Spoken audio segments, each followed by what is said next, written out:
Yeah, good afternoon, everyone. I'm Darren Le Roux. I am working with the ACT Parks and Conservation Service over in Canberra. So hopefully everyone can hear me okay and the tech issues don't play out, but please just yell out if anything goes awry. So just a bit of background about me. I completed my PhD at the Fenner School at ANU. Looking at sort of mature tree management in modified landscapes. And I'm sure I'll be able to learn a lot more from all of you than the other way around, because I'm not an arborist and I don't, get up in the trees and do all the cool things that you guys do. But I'll be approaching today's talk from a sort of more high level, drawing on some of my research findings and some of my work within the ACT government as well. So first and foremost, let me just get the screen up and running, and I'll be there in a sec. So fingers crossed that is showing up on everyone's screen now. Yep, all good? Yep, okay, cool. So yeah, I'd like to acknowledge the traditional custodians on whose land I did my work, the Ngunnawal people, and also the ACT government, who's funded a lot of this research as well. So as all of you are aware, mature trees are really crucial structures in our landscapes. They've been described as keystone ecological structures. And the reason for that is because they tend to provide a disproportionate value relative to their size and availability in the landscape. So many species are reliant on trees and the resources they provide, such as hollows, peeling bark, dead branches, and so forth. And the loss of these trees from our landscapes is a major biodiversity, it represents major biodiversity loss and a key threatening species, key threatening process for many states and territories in Australia. So in terms of our management of these structures, I think the first takeaway message is that we should retain these structures wherever possible. And that tends to be one of the biggest challenges. These trees come out left, right, and center from our urban and agricultural landscapes because a lot of people, see the perceived risks and then take these trees out very quickly. And I think part of the job is education and really informing people of the value of these structures and wherever possible, retaining them, because once they're lost from the landscape, they're extremely difficult to replace. We know that these structures take hundreds of years to form. They're legacy features of the landscape, and things like hollows, it takes a young tree over 250 years to replace those values that are lost in the short term.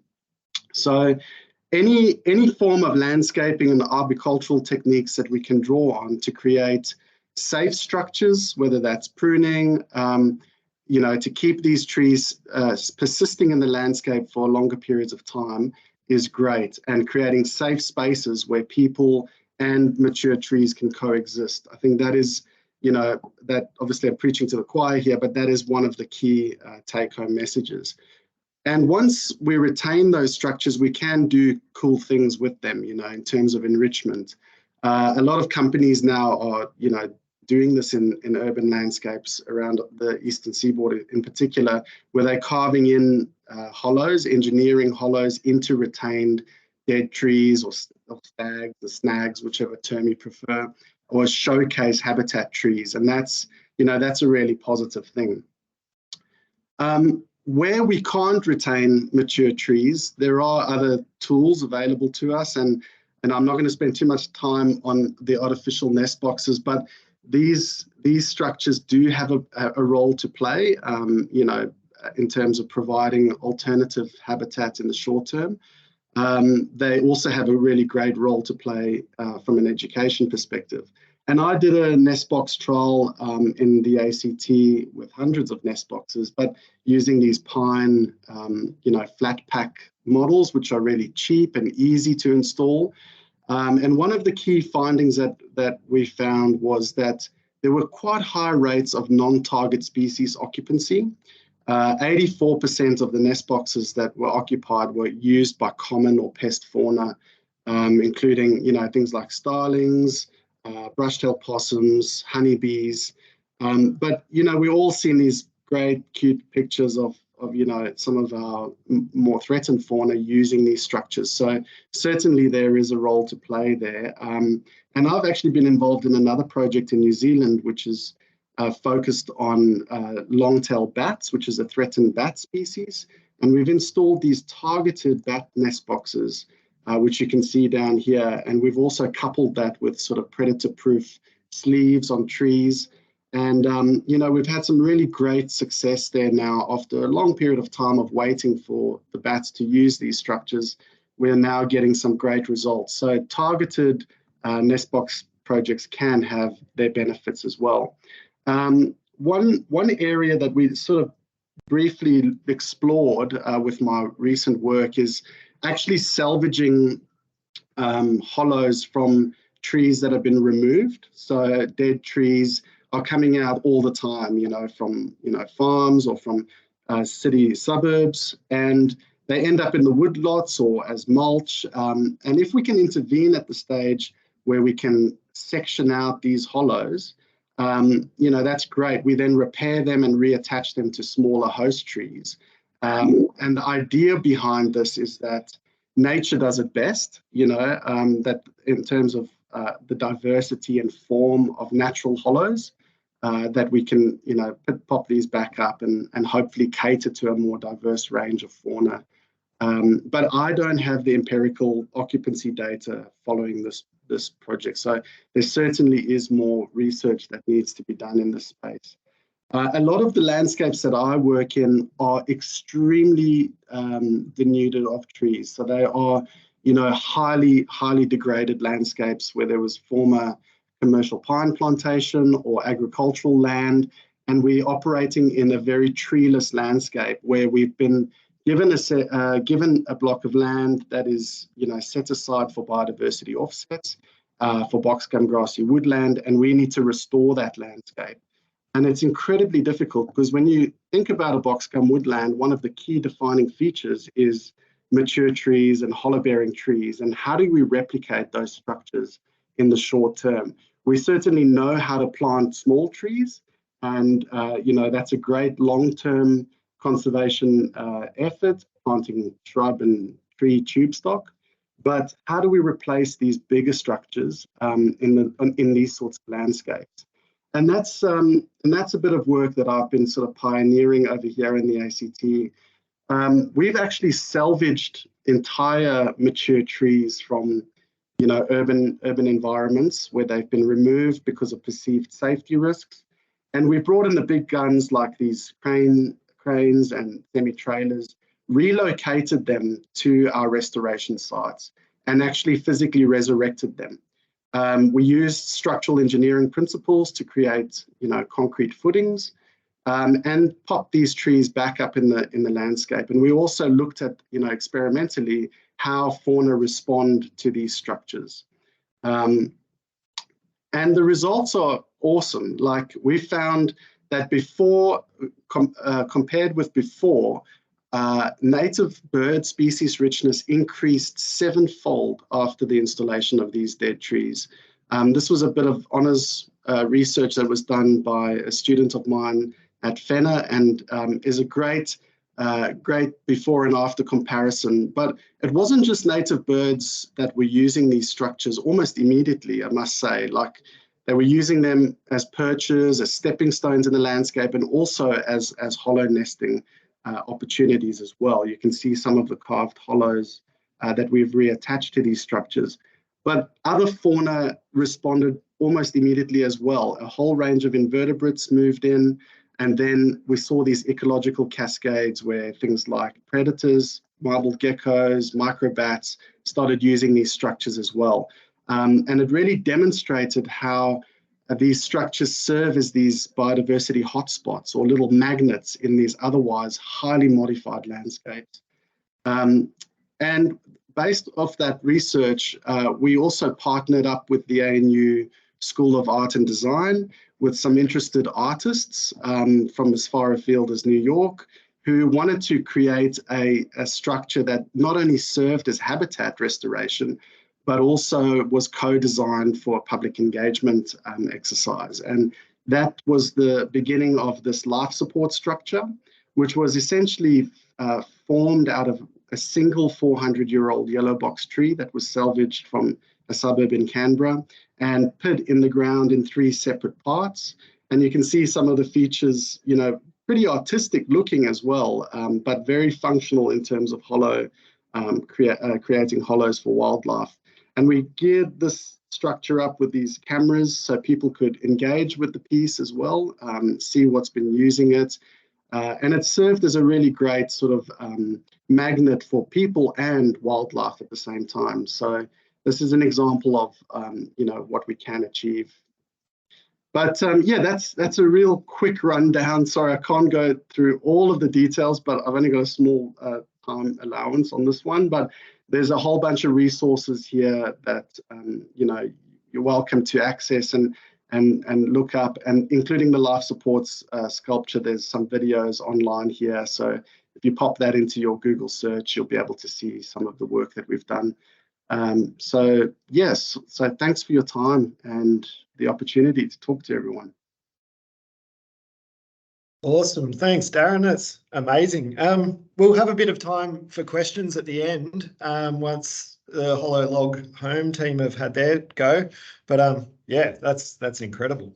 No worries, thank you. Thank you very much. So now we'll throw over to Dominique and Alan from Hollow Log Homes to talk about the work they've done up in Brisbane. Hi guys, I'm Dominique. I'm the director of Hollow Log Homes, and this is my father, the founder of Hollow Log Homes, Alan Franks. G'day.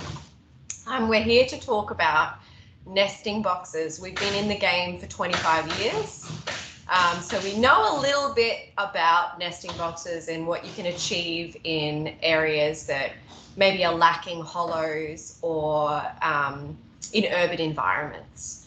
I'm going to let my dad speak first because he is our guru, and then we'll go into maybe a bit of case studies about what we've done for Prue at Sherwood Arboretum and some other parklands around Brisbane.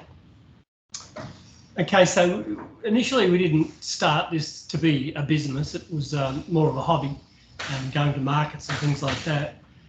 But within a short time of doing that and talking to people who were involved in conservation and people that were living in housing estates where there had been massive clearing, I actually got onto the idea of educating myself to a certain point where I could design nesting boxes better than what was around at the time. So initially we just carved out some hollows out of some timber we found or rescued from chippers, and mucked around with, you know, like a lot of the information 25 years ago was basically from North America and from Europe. Nest box industries there are quite old, whereas here we're at that fledgling stage. So we were right at the cutting edge when, you know, we didn't know how many hollow species there were in Australia. We didn't know how many hollows each species required to survive. And so we first of all got a grant, or the Landcare Group got a grant. We put up 200 boxes and monitored them for 2 years, and they were 200 of our own design. So we just did random sizes, random hole sizes, put them at random heights, and picked half in bushland and half in open space parks. And we just wanted to see what would happen. Well, at the end of that 2 years, we had quite a number of scientists and researchers ringing us and asking us for a copy of that report, and we were really groundbreaking in that, but we didn't realise. And so we've sort of built from there. So, you know, we've built over 60,000 boxes. We monitor somewhere around 3,000 a year. So I think we know what we're talking about. And I know, you know, often the talk goes to target species, but Basically, the hole size and dimensions inside is suitable for a whole number of things of that size. Our breakthroughs have been in microbat box design, which we basically turn microbat boxes the other way around, so big openings at the bottom down to really tight pieces at the top. But probably the biggest breakthrough has been the greater gliders. Greater gliders, when I was involved, I was asked to come along on a study, was having a Barracool State Forest. It's very difficult to trap a greater gliders to put collars on them. They wanted to know how many hollows they used. They wanted to know what their range was, what their food source, what was their particular ukes that they were going to. And I don't know if you know how they caught them, but they shoot a limb off and then they catch the glider. And I was working alongside the old EPA, and they said to me, you know, when you've got some time, could you please design a box that that greater gliders would use, because that way we could be like what had happened down at Menippi Parklands, where they put up boxes and then I think they got 110 squirrel gliders in, tagged them. They could put them back in the box to keep the family together. And so after years and years of trying all sorts of bizarre boxes, we just enlarged our rear entry box. And of course, greater gliders being a canopy feeder would see the hole at the back between the tree, or the cavity between the tree and the box. And so now we've had so many positive results with greater gliders. We're really proud of that. So at Sherwood Arboretum, we've got 130 boxes, and I'm going to pull up I'm just going to share my screen with you and show you what that looks like. All right, so this is Sherwood Arboretum. This is actually just 100 boxes, so we've just installed another 30 boxes in here.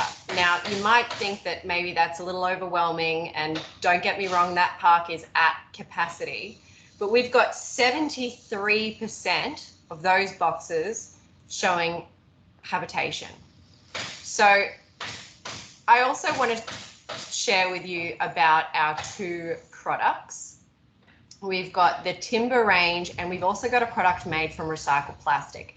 Now, the timber range has a lifespan of 10 to 15 years, but this is completely dependent on how it's installed, where it's installed, what kind of a weather events are taking place, whether there's a lot of termites in the area. The Cyplast range, which is this guy here, this is made from 100% recycled plastic. This is Australian plastic, so it's not manufactured offshore. It's all done here. Grade. It's food grade, and it has 2 points of hardwood, so the animals are still able to, you know, mark where they've been and do what they need to do. So this product will last over 30 years. It's been on the market for about, we're at 10 years now? No, a little bit longer. A little bit longer. It's also showing great signs of not letting European bees take hold of them. So we've got, as Dad said, we audit 3,000 boxes a year, and of that we'll do annual auditing, and what we're seeing is the bees can't take hold. So they're not able to establish a hive in this type of nesting box. This is in the early stages of this research, but it's showing really prominent figures that that they can't take over this, which is fantastic. As Alan said, we have been in the game for 25 years. We developed the Habishore system, so that is the system on the side of the tree that you'll see here. It just allows the tree to grow. It's really easy to install, and it means that, you know, there's no damage being done to the tree. Yeah, it's a great system. Anyone can install using that. So also with the pest species, we're also finding that there's a real interesting correlation between the hole size. So with your the miners that are getting in the boxes, we're finding that if the hole size is reduced, which you see in, this is a case study in Brisbane, we reduced this hole size, this was for a barn owl, and over the last 10 years, we haven't seen the miners use this box since. So that is also some really interesting research that we're doing. Did you want to go into? Normally we wouldn't put boxes in areas where there's starlings and miners in an open mown grassed area, because that's what they love. But in this case, we were trying to make a link between a couple of habitat trees that were on the side of the road and the plantation. And so in conjunction with the council, we decided to take the chance to put up some larger boxes in that link, but then monitor them regularly and to see if the miners came in, which they did quite quickly. Obviously, they won't use the bat boxes. So what we did was we just put a panel on the front with a 45mm hole, and it excluded the miners. And that area is a bit of a fire break too, so that won't be planted around those particular boxes, and eventually they won't be needed because you know, in a long time when those trees grow. Yeah, so we're always aware of pest species. I think that pretty much concludes what we needed to speak about. So yeah, I'll hand it back to you, Ian. Fantastic. Thank you very much. So yeah, now I might just open the floor to some questions. If anyone has some questions, we've got Matt on the chats just asked where we could get a copy of the presentation of the report from Darren. Darren, is that something you'd be able to share with people? Or is that the Dominique and Alan presentation, maybe? Not sure. Confirm, Matt? Yeah, Dominique and Alan's presentation, they mentioned a report at the start, and I was just wondering whether we could have access to a copy of it if possible, or? So you'll need to ask Prue. So we do annual monitoring at Sherwood Arboretum. I think we've done 3 reports now. So you'll have to ask Prue for access to that report. Yep. I'm happy to share that. So Ian, I might send that to you, and after when you distribute like meeting minutes, you could attach that report. I just want to just pipe in and just say a little bit from a manager's perspective. So for the site that I manage, Sherwood Arboretum, 15 hectares, which was historically completely cleared in the 1900s. So there's no natural hollows on that site. It was such a big win for the wildlife and also for the community. So the community definitely advocate in that space for habitat creation, and now they can visually see everything that we've done. And from our perspective, engaging Hollow Log Homes as a contractor, it was a really easy process. Pretty much asked them for a quote. They made all the recommendations in terms of where the boxes were going to go, gave us an installation date, gave us an extensive report which has the GIS files in it as well, so I can put that into my database and know exactly what trees boxes are on, and then recommended the monitoring, and then also were able to give advice in regards to any additional boxes that were going on. It also was pretty cost effective for us in terms of, I think it's financially achievable project with big wins. So I definitely find myself advocating for other local councils when they do the same, because for us the benefits have just been tremendous. And then from a management perspective, a taxing process, time-consuming process, or financially unachievable process for us. So I would encourage, yes, everyone considering whether or not this is something that you could add into your site, because they can are able to cater for people who are interstate as well, whether or not that's offering support for you to install it yourself, whether or not scoping install as well your site. So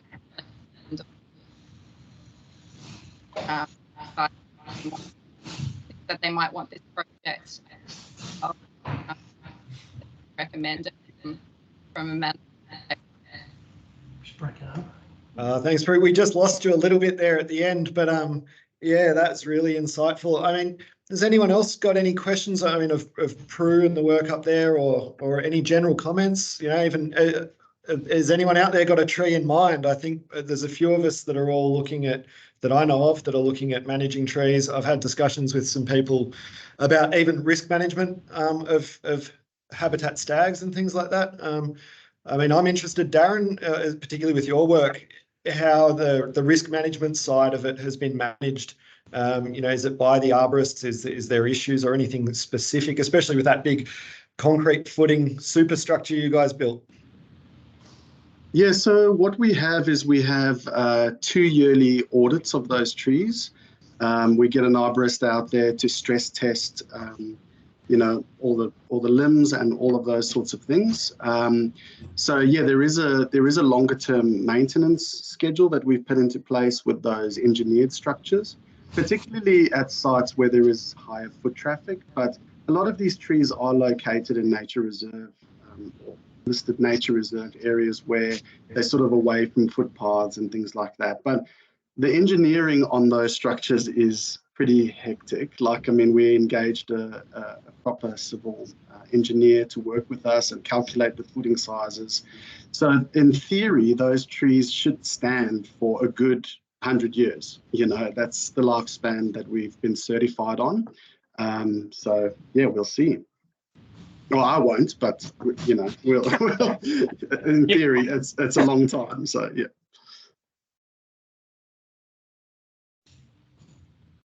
And Dominique and Alan, again, just on that, I know it's a lot of the arborists in the room probably aren't as worried about it, but we always get those questions in terms of the risk side of it. You know, I'm assuming you guys with that many thousand boxes you've built, how do you go about assuring clients or especially, you know, agencies about the methods of fixing? Are they inspected? Do you provide advice to managing arborists on all of that? Yeah, we do. So basically, we prefer to install them because it's our product. But any information that we can give to an arborist or to someone who would like to install them, we provide them with as much information as possible. If you know, it's an easy method. It's a bomb-proof method. We've never had an issue with them. So obviously, our doors are always open to educate people on installation and to making sure that they're correctly put in the trees. But I've done some on-site work with arborists that have had a difficulty in that they were trying to put the wire around the tree in an awkward position. So we've been on site a few times just to give them a few tips so that they're comfortable. You know, like how strenuous it is climbing a tree. But there's a couple of little tips of how to put the box up without stretching that bendy bit so that it actually performs the function that it's designed for. And you've only got to spend 10 minutes with any arborist and they soon get the hang of it. Yeah. Fantastic. Is there anyone else out there got any questions? No. You guys, you nailed it in your presentations. Everybody's got all the info that they're after. Yeah, look, I mean, one of the things that this group's trying to do is create this network and provide support for everyone. So this is part of it, I guess. You know, Darren and Dominique and Alan, like, welcome into the fold. And what we're trying to do is, one of my actions, I'm a bit slack on it because I haven't done it since the last meeting, but we've got a network list, and we're just looking at how we can distribute that to everybody. And I'm sure as people come up with these projects in their various gardens, these are the kind of things we'd really love it if we can reach out and provide, you know, that network there to gain information and hopefully, use your products and things like that. So I think questions might come later, and hopefully it generates a really good forum. Thanks, Ian. Awesome. Thanks, Ian. And yeah, I'd like to say thank you very much for taking the time out of your days. We all know we're super busy, and this is a good news story for us all. Thanks, Ian. Yeah, thanks, Thanks, Ian. Ian. No worries. Thank you. So yeah, I guess what we might do now, everybody's probably got to get back to work after probably looking into their lunchroom, but that's a bit of a taste of how we hopefully want to do this at the next meeting. We'll be working on some other topics and hopefully be able to announce the next topic for next meeting in a few months' time.